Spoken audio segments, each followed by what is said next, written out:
Parece que é por demais evidente que estaremos todos de acordo quanto a isso, que existe uma certa dificuldade na escolha de um caminho que nos satisfaça inteiramente ao longo esta espécie de aventura surpreendente e inesperada que eufemisticamente chamamos vida. E não é por falta de opções ou de oportunidades, pois os caminhos em qualquer vida são infinitos, há, há uma infinidade de possibilidades e a cada dia se abrem novas hipóteses nesta era da grande expansão, com as tecnologias emergentes, com o desenvolvimento tecnológico.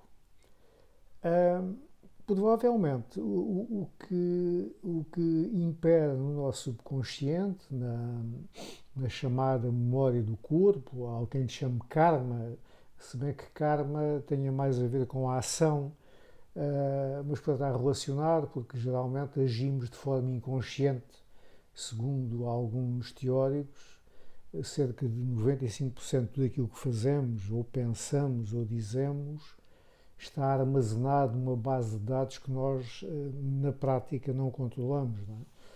Portanto, dizia eu que provavelmente impera no nosso subconsciente, na tal memória do corpo, uma espécie de medo original, medo esse a que eu já me referi anteriormente e que, de certa forma, se explica pela antiga crença de que, ao escolhermos mal um caminho, podemos ser castigados pelo Criador, aquela figura paterna, paternal, simultaneamente protetora e castradora, que nos impõe regras claras e nos acena com o pecado, mas que, por outro lado, está sempre pronto a perdoar-nos as faltas, caso ajoelhemos a seus pés, eufemisticamente, penitentes, não é?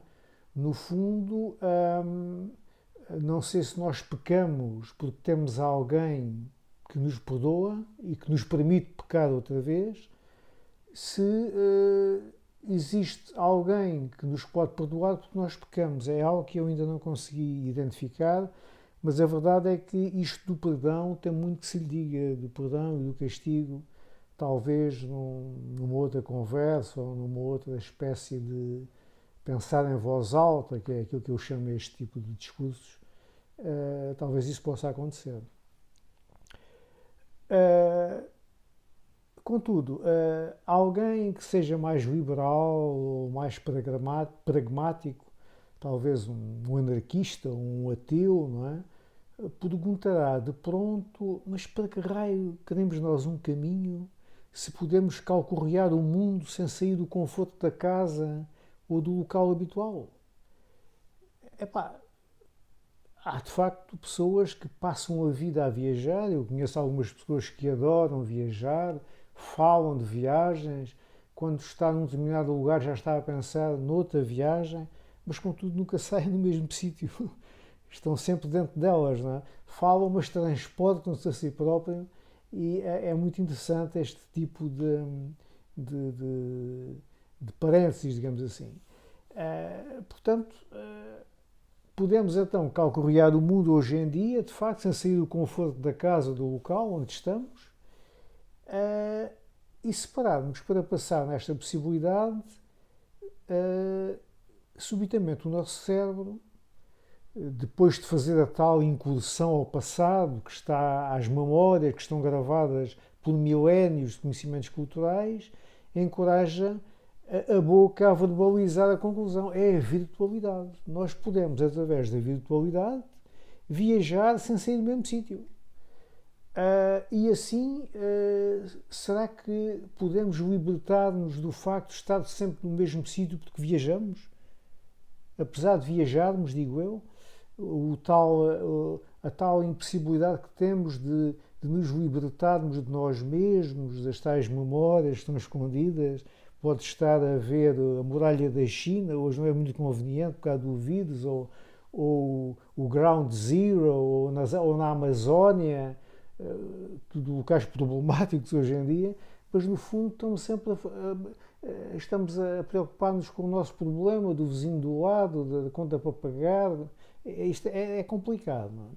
De qualquer modo, a atual maravilha tecnológica que nos permite recriar e integrar todos os cenários, possibilidades, sem sairmos do mesmo sítio, é um facto. E eu pergunto, será esse o papel do Criador num nível infinitamente mais elevado? Será ele apenas um manipulador de dados, um arquiteto de cenários que se entretém a desenhar mundos e situações que se vão modificando à medida que as criaturas mais inteligentes que imaginou para este planeta, onde nós eventualmente nos integramos, se bem que o termo inteligente tenha muito que se lhe diga, dizia eu, será que ele nos inventou para evoluirmos sem, contudo, conseguirmos desmascará-lo ou descobri-lo? Nós evoluímos, mas até uma certa altura, porque depois, se calhar, poderíamos superar o chefe, não é? E isso é perigoso, não é? O que acontece é que o tal chefe, o tal criador, por vezes tem que ser salvo pelas criaturas como nós, não é? E esse será, porventura, o paradoxo de Deus.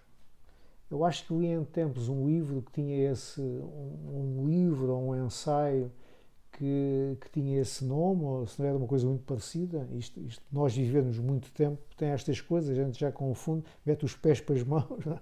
Acho que era o paradoxo de Deus. Permitir que a criatura evolua, mas só até determinado ponto. Isto é uma pista para mais uma outra cogitação. Mas voltando à questão original do tal caminho, não é? É capaz de ser um exagero de linguagem afirmarmos que existem caminhos que forçosamente temos que percorrer para justificarmos a nossa existência. Muito menos que temos que desperdiçar este autêntico milagre a que chamamos vida com uma qualquer ocupação que nos entretenha. Será que nós temos que justificar a nossa existência pelo facto de existirmos? Será que nós pedimos para existir? Bem, a realidade é que o simples facto de nós existirmos é um autêntico milagre. Exatamente com aquele conceito que nós atribuímos à palavra. Não é? Basta dar uma olhadela para o espaço exterior para decidirmos sem hesitações que a existência dos humanos, seres pensantes, eu ia dizer inteligentes, mas contigo, e já lá iremos, seres pensantes neste poço infinito e repleto de ameaças a que chamamos cosmos, é um autêntico absurdo. E daí que mais nenhum ser se digne a aparecer no planeta de forma aberta e incondicional. Será que nós somos uma experiência única porque o próprio Criador chegou à conclusão que era um absurdo criar mais seres como nós? Isto traz-nos àquela pergunta que muita gente tem tentado responder e outros com uns turbantes na cabeça e um lado inteligente dizem que já conseguiram descobrir, que é: qual é o objetivo da vida? Sim, qual é o objetivo da vida? Um conceito eventualmente inventado por um sábio pensador, assim denominado, assim chamado, pelo facto de levar a existência inteira a tentar perceber para que é que a vida serve, não é? Sem, contudo, usar vivê-la. Assim surgiram os santos, não é? É fácil ser santo quando se vive numa caverna, numa montanha, longe dos problemas comezinhos da existência normal, dos IRS, das dívidas por pagar, dos divórcios, das máscaras, tudo isso é muito fácil, não é? E assim essas pessoas que estão longe da realidade da vida é que inventaram as religiões e tornaram-se filósofos. Não é? Isto é engraçado, geralmente não pensamos nisso, porque isto de ser de santo e mandar uns bitites a dizer que vocês têm que fazer isto, têm que fazer aquilo, são muito isto, muito aquilo, não têm espiritualidade, é fácil quando se vive na caverna. Já lá dizia o Platão, não é? Já lá dizia o Platão.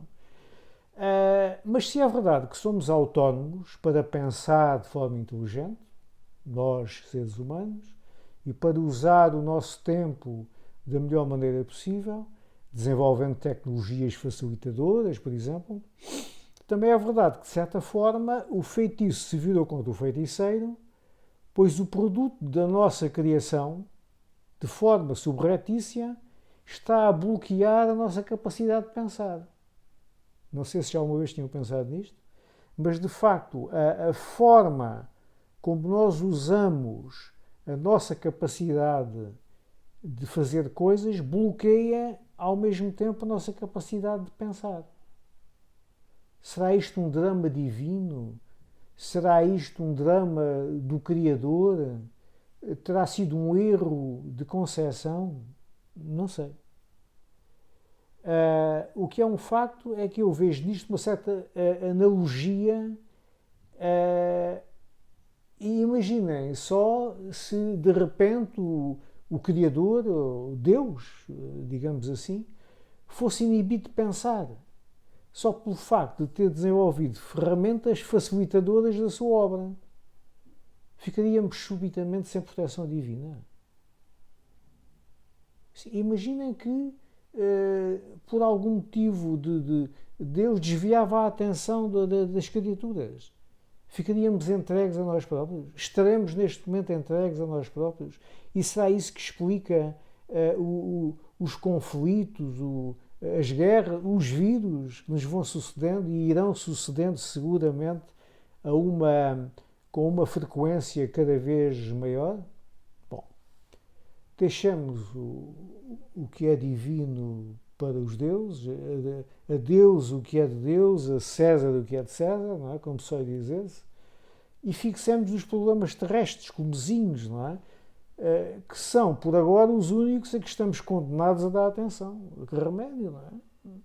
Tem que ser. Puseram-nos cá, agora aturem-nos, não é? O problema é que não há ninguém para nos aturar. Nós é que temos que nos aturar e tentar resolver todos estes equívocos e questões. Contrariamente ao que acontecia com os homens que nos antecederam, os chamados nossos antepassados, que começaram por andar a quatro patas, segundo se diz, e depois foram-se levantando para chegar às asas e para ver os animais lá ao fundo. Tudo isto são teorias que ainda não se conseguiram provar, mas partamos do princípio que é assim. Tínhamos uns antepassados, mas o que acontece é que hoje qualquer indivíduo da nossa espécie pode, em tese, aceder a qualquer coisa. Houve uma evolução extraordinária. Se calhar até ultrapassamos as melhores expectativas do Criador. Nunca saberemos, não é? Podemos então aceder a qualquer coisa, seja informação, entretenimento, tecnologias, e tudo de uma forma instantânea. Ninguém se transforma em perito em matéria científica ou outras ao aceder a este repositório informativo, não é? Se bem que hoje em dia qualquer pessoa possa fazer um figurão em qualquer evento social, aprendendo meia dúzia de larachas sobre física quântica, sobre o universo, sobre qualquer coisa, porque basta ir ao Google, não é? Mas isso não faz dele um perito, apenas faz uma pessoa que ouviu umas coisas, nada tem a ver com a inteligência, não é? Mas a verdade é que ele ainda assim, ou ele ou ela, não é? Quem tiver essa possibilidade, poderá conseguir emitir um ou dois conceitos aparentemente corretos, retirados à pressa da tal biblioteca virtual da especialidade. Hoje é muito fácil qualquer pessoa emitir dois ou três conceitos que os outros ficarão de boca aberta caso não conheçam esse truque, não é? Portanto, a ideia de cultura, e é isso que está subjacente a esta minha entrada, que eu vou falando assim de uns assuntos um bocadinho avulso, mas ando sempre à volta do núcleo, não é? Uma espécie de planeta que anda à volta do Sol, de vez em quando afasta, mas depois aproxima outra vez, não é? E, portanto, a ideia de cultura associada ao saber, de experiência feito, aquilo que retemos no subconsciente, depois temos esquecido o geral, não é? É um conceito moderamente errado. Hoje qualquer pessoa, de facto, pode decorar umas frases ou dados estatísticos e fazer um brilhadete em qualquer reunião social. Não é? Se for esperto e tiver alguma arte, até poderá conseguir um emprego bem pago, caso seja suficientemente convincente perante as pessoas certas. Não é? Eu deixo aqui esta dica especialmente para eventuais candidatos à vida política, pelo menos até secretário de Estado. É capaz de, daí para cima, é capaz de ser mais complicado. O problema surge se, por azar, alguém quiser desenvolver o assunto, por ser perito na matéria ou ter obtido mais informação na internet, mas aí há sempre forma de contornar a situação, mudando de tema ou fingindo ter que atender uma chamada inesperada no telemóvel. Não é? Imagina que estamos a falar de física quântica e está lá o Einstein na sala. Não é? Isso era uma chatice, porque a gente estava a dar uns bitites, mas havia alguém que de facto sabia que nós éramos uns impostores, não é? Mas podemos sempre mudar de assunto, de fingir que estamos a receber uma chamada telefónica e saímos dali pacatamente.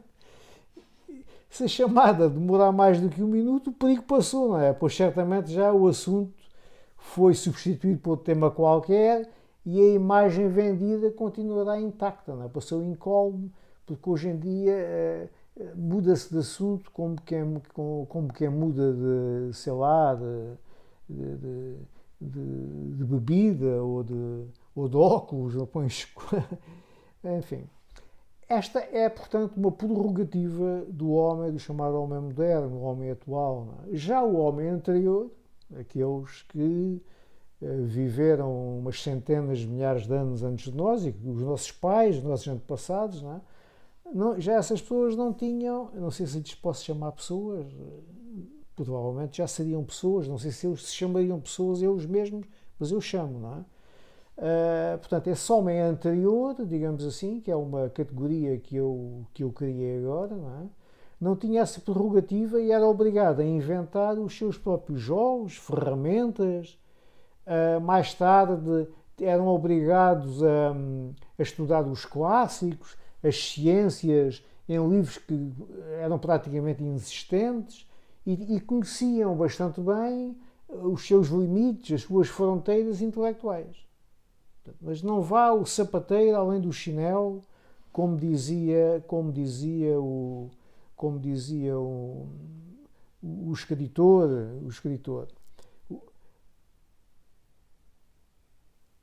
Era esta história do não vá o sapateiro além do chinelo. Eu estava a tentar me lembrar de quem foi o autor desta, talvez Gil Vicente, mas não tenho a certeza. Era o que se dizia na época para limitar competências, isto é, tu tens um determinado tipo de conhecimentos, não fales para lá daquilo que conheces, não. Hoje não. Hoje qualquer um que tenha acesso às maravilhas tecnológicas de que eu venho existentes, que eu tenho falado e que estão na palma da mão, tem acesso às respostas mais variadas a qualquer questão que ocorra. E se nada houver para consultar, dada a extravagância, eventualmente, da questão, ele pode mesmo criar a sua própria definição, publicá-la no YouTube ou numa rede social qualquer e, com sorte, passará a integrar aquele grupo emergente de criadores virtuais especialistas numa coisa qualquer. A tal especialidade, em profissões não especializadas, cai aqui como gingas, não é? Ou como mosca no vinagre. Não é? O problema é o nosso cérebro. O problema é o cérebro. Porque o nosso cérebro está a adaptar-se a esta nova realidade. Não custa a mim, não me custa imaginar que num futuro próximo, e abro aqui um parênteses para constatar que o futuro surge cada vez mais depressa, em que já não serão os humanos a desenvolver programas de acesso a quase tudo, mas sim os próprios programas a determinar as nossas vidas. Não é? Cuidado. E não apenas nas questões tecnológicas. Não é? Há também os aspectos fisiológicos, determinando o que é que devemos consumir, o que devemos pensar, o que devemos fazer. através de um processo subtil de que não nos apercebemos de formatação cerebral. Eu penso que estamos perigosamente a resvalar para esse abismo, digamos assim, que será uma espécie de abismo cultural de onde dificilmente sairemos, pelo menos nesta forma. Poderá ser isso uma evolução? Talvez, não é? Eu diria que está assim aberto o caminho para novos deuses, novos criadores. A questão que se coloca é saber se estaremos no caminho certo, sendo essa a vontade primitiva do Criador, não é? Poderá este ser o plano inicial, o plano original que nós não temos conhecimento. Portanto, será que isso vai acontecer porque está escrito no roteiro da peça de teatro, que é a vida, não é? Ou se o próprio Deus foi ultrapassado pelos acontecimentos? Será que era isto que ele queria? Não sei. Portanto, a questão que eu vos deixo é esta. Será este um processo armadilhado ou apenas o fim da cultura como a conhecemos até hoje? Veremos.